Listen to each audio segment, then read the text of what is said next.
তার উপরে বা বৈষম্য বিরোধী ছাত্র আন্দোলনের এই প্ল্যাটফর্মটির উপরে তৈরি হয়েছে সেটি সবসময় বজায় রাখুক।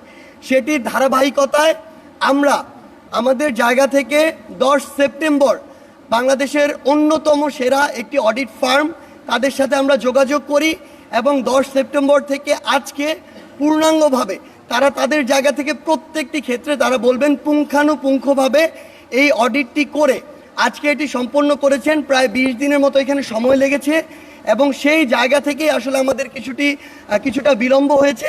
আমাদের এই যে ত্রাণ কার্যক্রম, এই ত্রাণ কার্যক্রমে পুরো বাংলাদেশের হাজার হাজার শিক্ষার্থী ছাত্র জনতা অংশগ্রহণ করেছিল এবং আমাদের অন্যতম সমন্বয়ক আবু বাকের মজুমদার, এখানে আমাদের লুৎফর রয়েছে এবং আমাদের আরও বেশ কিছু সমন্বয়ক ছিল যারা এই বিষয়টি সমন্বয় করেছে। কাদের ছিল, তারা এই জায়গায় সেন্ট্রালি সমন্বয় করেছে এবং সকলের জায়গা থেকে বিভিন্নভাবে সহযোগিতা করেছে। তো প্রথমেই আমাদের যে অডিট ফার্মটি ছিল আমরা তাদেরকে অনুরোধ করব তারা যে অডিট করে যেই তাদের রিপোর্টটি রয়েছে সেটি প্রকাশ করার জন্য আমরা তাকে অনুরোধ করছি।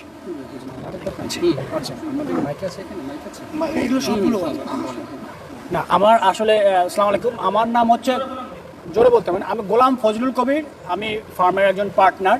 সো আমরা ছিলাম অডিটর। তো আগে একটু ব্যাখ্যা করার দরকার আছে।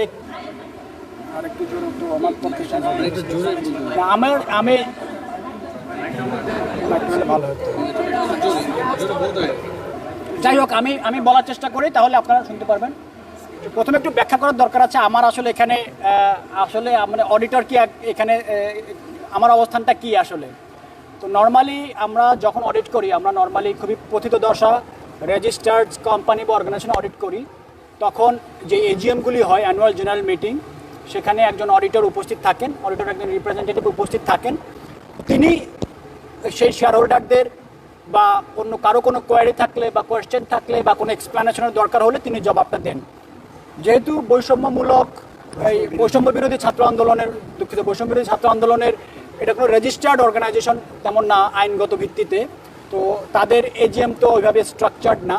ফলে তারা যখন আজকে তারা সিদ্ধান্ত নিল যে আজকে প্রেস ব্রিফিংয়ের মাধ্যমে তাদের এই অডিটেড ফাইন্যান্সিয়াল স্টেটমেন্টের ফ্যাক্টস অ্যান্ড ফিগারগুলি তারা পাবলিকের কাছে দিবেন, তখন তারা অনুরোধ করলো যে আমরা যেন থাকি, যাতে ফলে সমস্ত বিষয়গুলি খুব ক্লিয়ার কাট, যেহেতু এটা টেকনিক্যাল বিষয়, কিছু ব্যাপার হয়তো ব্যাখ্যা করার দরকার হতে পারে। সেটা আমাদের অডিট শুরু হয়েছিল 10 সেপ্টেম্বর, যখন বৈষম্য বিরোধী ছাত্র আন্দোলনের কিছু সমন্বয়ক আমাদের কাছে এসেছিলেন ভলান্টারিলি। সম্ভবত আইনগতভাবে তাদের আসলে অডিট করাটা ম্যান্ডেটরি ছিল না, তারা ভলান্টারিলি আমাদের কাছে এসে বলেছেন যে লেটাস আমরা আমাদের কাগজপত্র আছে যা আছে আমরা অডিট করতে চাই। তো অডিট শুরু হয়েছে, আজকে আমাদের অডিট শেষ হয়েছে। আমাদের অডিট পিরিয়ড কভার করেছে 21শে অগাস্ট থেকে 30শে সেপ্টেম্বর পর্যন্ত। আজকে 1 অক্টোবর, তার মানে গতকালকে পর্যন্ত আমাদের অডিটের পিরিয়ড ছিল। এর মধ্যে যত কিছু ঘটনা ঘটেছে, যত কিছু ফাইন্যান্সিয়াল ট্রানজ্যাকশনসগুলি ঘটেছে, সেগুলি আমরা আমাদের অডিট রিপোর্টের মধ্যে নিয়ে এসেছি। এখন আমি অডিট রিপোর্টের আমাদের যে অডিটটা খুবই এক্সটেন্সিভ অডিট ছিল, 20 দিন সময় লেগেছে। আমরা বিভিন্ন রকম কোয়ারি করেছি, আমরা আমাদের অডিট প্রসিডিউর অ্যাপ্লাই করেছি, যখন যেটা দরকার হয়েছে থার্ড পার্টি কনফার্মেশন করেছি। করে আমাদের যেই অডিট রিপোর্টের কিছু বিষয় আমি মনে করি যে আমি সমন্বয়কে নিশ্চয়ই বলবেন, তার আগে আমি কিছু তথ্য আপনাদেরকে দিলে তাহলে হয়তো জিনিসটা আরও ক্লিয়ার হবে। অডিট রিপোর্টের আমাদের এই অডিট রিপোর্টে তারা 2 ধরনের ডোনেশন তারা পেয়েছিল জাতির কাছ থেকে, মানে যারা ডোনেট করেছে। একটা ছিল যে ডোনেশন ইন কাইন্ড, আরটা ছিল donation in cash. Donation in kind হচ্ছে যে যারা পোশাক আশাক তারপরে বিভিন্ন রিলিফ সামগ্রী দিয়েছে এগুলি। তো এগুলি আমাদের অডিট আমরা এগুলি অ্যাজ এ প্রজেক্ট আমরা ব্যাখ্যা করেছি, কিন্তু এগুলি আমাদের অডিটের আওতার মধ্যে ছিল না, কারণ এগুলোতে টাকায় কনভার্ট করা যায় না। আমরা অডিট করছি ফাইন্যান্সিয়াল অডিট, মোস্টলি আমরা করেছি ফাইন্যান্সিয়াল অডিট। তারা কত টাকা পেয়েছে, কত টাকা আয় করেছে, কত টাকা ব্যয় করেছে, কত টাকা স্থিতি অ্যাজ অফ 30 সেপ্টেম্বর 2024 আছে সেটা। তারপরেও আমাদের নন ক্যাশ যে ট্রানজ্যাকশন, সেটা আমি একটু না বললেই নয়। তারা এই 13 থেকে 15 দিনে যতদূর ডকুমেন্টেশন আমরা দেখেছি, তারা প্রায় আমাদের ডকুমেন্টেশন তাদের রিপ্রেজেন্টেশন অনুযায়ী তারা প্রায় 190 ট্রাক ত্রাণ পাঠিয়েছিলেন। 190 ট্রাক ত্রাণ পাঠিয়েছেন, কভার করেছেন প্রায় 15 থেকে 16টি জেলা। প্রত্যেকটি ট্রাকে অন অ্যান অ্যাভারেজ 800 থেকে 1000 হয়তো তাদের ইউনিট অফ ত্রাণ ছিল। সেই হিসেব করলে প্রায় তারা প্রায় 200,000 মানে 2 লক্ষ ইউনিট অফ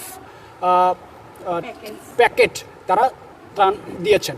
এটা ছিল তাদের, এর বাইরে কাপড় চোপড় ছিল, এর বাইরে পানির বোতল ছিল, আর যা যা কিছু ছিল সেটা গেল ডোনেশন ইন কাইন্ড যেটা পাওয়া গেছে সেটা। ক্যাশের ক্ষেত্রে এবার আমি বলি যেটা মোস্ট ইম্পর্ট্যান্ট, বৈষম্য বিরোধী ছাত্র আন্দোলন তারা ডোনেশন প্রায় পেয়েছিল প্রায় আমাদের হিসাব মতো, এবং তাদের সাথে সকল ডকুমেন্ট দেখে আমরা যে রিপোর্টে যেটা আছে 11,69,84,420 টাকা, 11,69,84,420 টাকা। এর মধ্যে ব্যাংকের মাধ্যমে তারা পেয়েছে প্রায় 78 লাখ টাকা, 78,57,216 টাকা।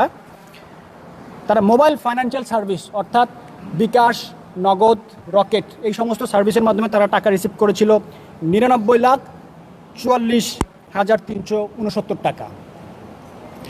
ক্যাশ ডোনেশন সবচেয়ে বেশি, তারা ক্যাশ রিসিভ করেছিল 9,15,15,725 টাকা। তারা ক্যাশ পেয়েছিল, টিএসসিতে যে বুথগুলি তারা করেছিল সেখানে ক্যাশ পেয়েছে 9,85,15,725 টাকা। আদার রিসিপ্ট ছিল কিছু, আদার রিসিপ্ট হচ্ছে আমরা বলেছে আদার রিসিপ্ট 6,67,110 টাকা। এই আদার রিসিপ্টের মধ্যে অনেক কিছু আছে, তারা কিছু প্রাইস বন্ড পেয়েছিল অল্প কিছু, তারা কিছু স্বর্ণ পেয়েছিল, তারা স্বর্ণগুলি বিক্রি করে দিয়েছে 95,000 টাকায়, এটা তারা আমাদেরকে ভাউচার দিয়েছে। তারা কিছু স্ক্র্যাপ সেল করেছে, ওই যে তারপরে টিসে যে পড়ে থাকা যে জিনিসগুলি ছিল, বস্তা, তারপরে পানির বোতল, এইগুলি বিক্রি করে তারা প্রায় পেয়েছে হচ্ছে এই সব কিছু মিলে তারা 6,67,110 টাকা তারা পেয়েছে।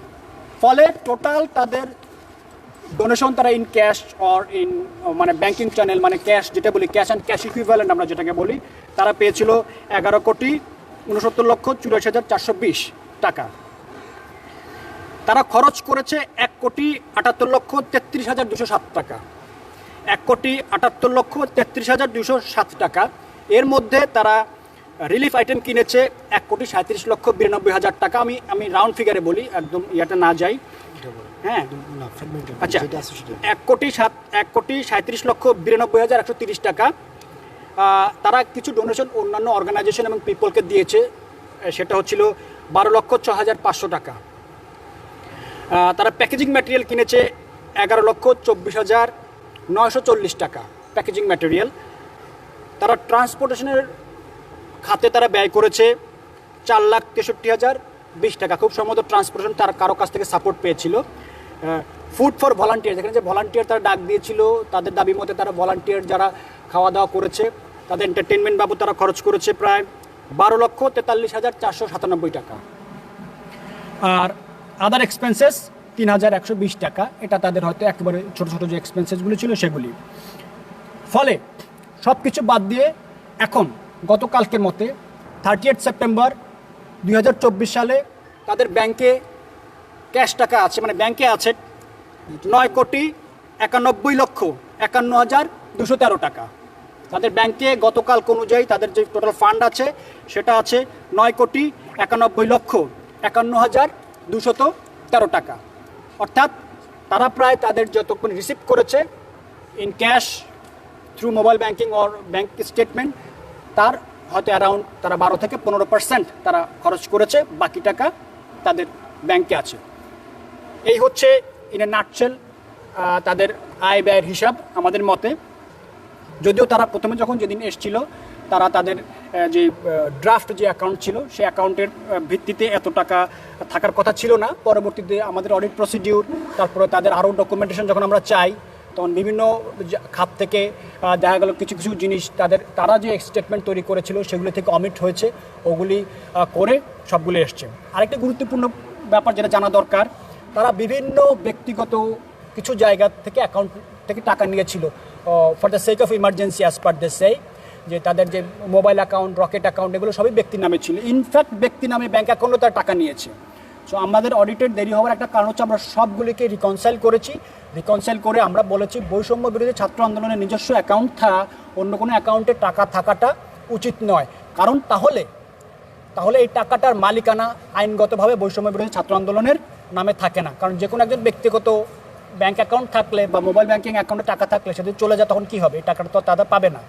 তো এখন আমরা আমাদের রিকমেন্ডেশন তারা শুনেছেন, এখন তাদের এই যেই 9,91,00,000 টাকা, 9,91,51,213 টাকা, এই সমস্ত টাকাটাই বৈষম্য বিরোধী ছাত্র আন্দোলনের নিজস্ব যেই ব্যাংক অ্যাকাউন্ট আছে, দুটি যেই ব্যাংক অ্যাকাউন্ট আছে সেই ব্যাংক অ্যাকাউন্টে আছে। সেই ব্যাংক অ্যাকাউন্টগুলির সিগনেটরিজ হচ্ছেন 3 জন, একজন ইউনিভার্সিটির শিক্ষক সহ।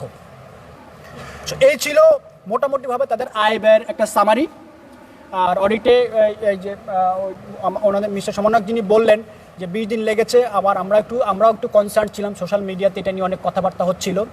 সো অডিট তো হচ্ছে টেকনিক্যাল ব্যাপার, আমরা তো আর তারা যেটা নিয়ে আসবে সেটাই তো আমরা অডিট করে দিতে গেলে তো আমাদের ওখানে কোয়ারি করতে হয়, আমাদেরকে অনেক প্রসিডিউর ফলো করতে হয়। সো অডিট অ্যাকাউন্টস ক্লোজ হওয়ার পরেও আমাদেরকে অনেক কাগজপত্র দেখতে হয়েছে, অনেক কিছু কোয়ারি করতে হয়েছে। সব কিছু করে তারপরে আমরা অডিট পিরিয়ডটা এক্সটেন্ড করতে বাধ্য হয়েছি, 30শে সেপ্টেম্বর পর্যন্ত আমরা কভার করতে বাধ্য হয়েছি। কারণ আমাদের কাছে এসেছিল 10 সেপ্টেম্বর, হয়তো অবশ্যম্য এরা মনে করেছিলেন যে হয়তো ওই ডেট পর্যন্ত অডিটটা করাবেন, কিন্তু আমরা যখন দেখলাম যে বিভিন্ন জায়গায় একটু সব জায়গায় টাকা পয়সা এখানে আছে ওখানে কিছু আছে, সবগুলো অ্যাকুমুলেটেড না, তারপরে আস্তে আস্তে আমরা যখন ডকুমেন্ট একের পর এক আসলো তখন আমরা সব ফান্ড, স্পেশালি আমাদের এখানে খরচ তো একটু কম, খরচ মাত্র 1,78,00,000। মেইন কথা হচ্ছে ফান্ড, আমাদের 9,91,00,000 টাকার ফান্ড, এটা বৈষম্য বিরোধী ছাত্র আন্দোলন যে মূল অ্যাকাউন্ট, ব্যাংক অ্যাকাউন্ট সেটাতে আছে এবং সেটার মালিক তারা। এটা ইনশিওর করার পরে আমরা আজকে তাদেরকে অডিট রিপোর্টটা দিয়েছি। সো জি,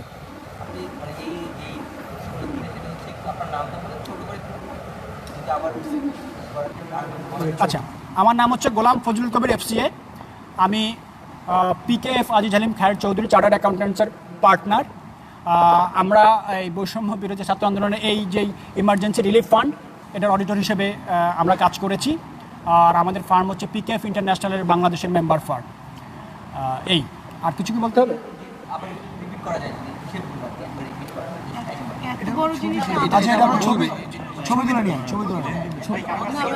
আচ্ছা, আমি একটু কথা সংক্ষেপে বলি তাহলে।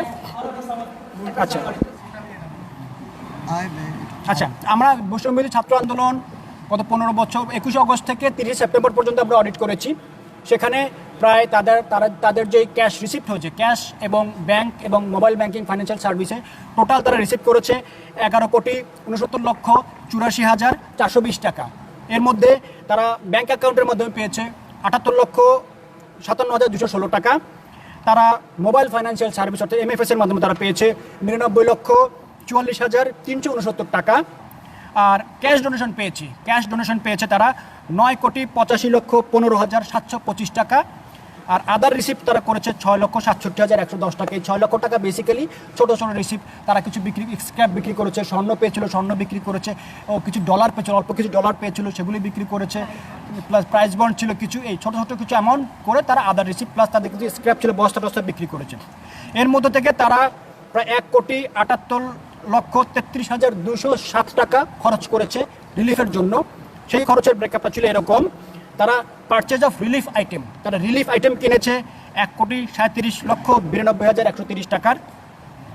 তারা অন্যান্য অর্গানাইজেশনকে তারা ডোনেশন দিয়েছে ক্যাশ 12,06,500 টাকা। তারা প্যাকেজিং ম্যাটেরিয়াল কিনেছে 11,24,940 টাকার। তারা ট্রান্সপোর্টেশন বাবদ, পরিবহন বাবদ তারা ব্যয় করেছে 4,63,000 টাকা। তারা ভলান্টিয়ার যারা এখানে কাজ করেছে, সারা ঢাকা শহর থেকে ভলান্টিয়ার এসেছিল, তাদের পেছনে তাদের খরচ হয়েছে 12,43,497 টাকা। আর আদার এক্সপেন্স 3,120 টাকা। ফলে তাদের আয় এবং ব্যয় বাদ দিলে গত 30শে সেপ্টেম্বর 2024 অনুযায়ী তাদের বৈষম্য বিরোধী ছাত্র আন্দোলনের দুটি ব্যাংক অ্যাকাউন্টে এখন স্থিতি আছে, ব্যালেন্স আছে 9,91,51,213 টাকা। আমি আবার বলি, তাদের টাকা আছে এখন দুটি বৈষম্য বিরোধী ছাত্র আন্দোলনের নিজস্ব যে ব্যাংক অ্যাকাউন্ট আছে সেই দুটি ব্যাংক অ্যাকাউন্টে তাদের টাকা আছে 9,91,51,213 টাকা। আচ্ছা, আমার আই থিঙ্ক আমার কারো কোনো কোয়েশ্চেন না থাকলে আমি হ্যাঁ, অডিট বাবদ কত টাকা নিয়েছে আমরা এই অডিট বাবদ আসলে আমরা চার্জ করি নাই। কেন করিনি সেটাও বলি, এটা যে খুব বৈষম্য ছাত্র আন্দোলনের জন্য তা না। যখন কোনো চ্যারিটি ফার্ম আমরা অডিট করি, যেমন মসজিদ, মাদ্রাসা, খানকা, আমরা কি বলি, আমাদের অডিট ফিটা যেটা আপনি নির্ধারণ করবেন সেটা আমাদের পক্ষ থেকে আপনি ডোনেশন হিসেবেই মসজিদ, মাদ্রাসা নিয়ে নেন। যেহেতু বৈষম্য বিরোধী ছাত্র আন্দোলন একটি চ্যারিটি ফান্ডই রিলিভ করেছিল, আমরা অডিট ফিটা আমরা চার্জ করি না।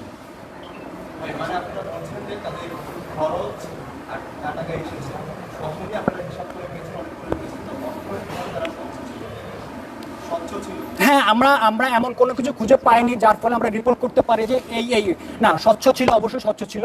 আরেকটা ব্যাপার হচ্ছে যে অডিট কীরকম হয়, তারা প্রথমে যখন ড্রাফট অ্যাকাউন্ট তারা করেছিল তখন তারা বলেছিল প্রায় 9,35,37 লক্ষ টাকার মতো তাদের আছে। পর আমাদের অডিট, এক্সটেন্সিভ অডিট রিভিল করার পর দেখলাম যে না, আসলে 9,91 লক্ষ টাকা আছে।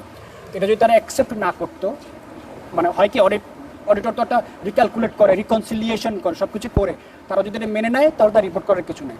আর এটা হচ্ছে যে ফান্ডের ব্যাপার, তার মানে তারা মেনে নিয়েছে যে আপনারা যেটা বলেছেন আমরা অ্যাগ্রি করি, এটা আমরা এটাই রিপোর্ট, তার ফলে আর আমাদের রিপোর্ট করার কিছু থাকবে না।